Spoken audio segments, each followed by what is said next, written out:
وأخذهم الربا وقد نهوا عنه وأكلهم أموال الناس بالباطل وأعتدنا للكافرين منهم عذابا أليما. لكن الراسخون في العلم منهم والمؤمنون يؤمنون بما أنزل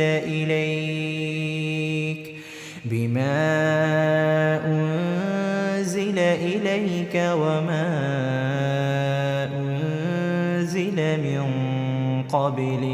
وما أنزل من قبلك والمقيمين الصلاة والمؤتون الزكاة والمؤمنون بالله واليوم الآخر أولئك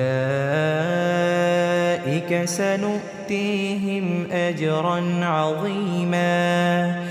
إنا أوحينا إليك كما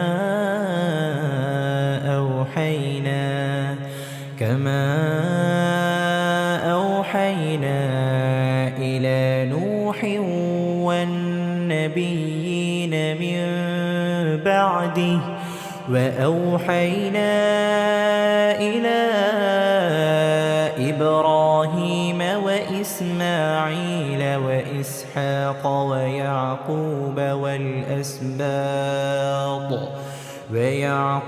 والأسباط وعيسى وأيوب ويونس وهارون وسليمان وآتينا داود زبورا ورسلا قد قصصناهم عليك من قبل ورسلا لم نقصصهم عليك وكلم الله موسى تكليما.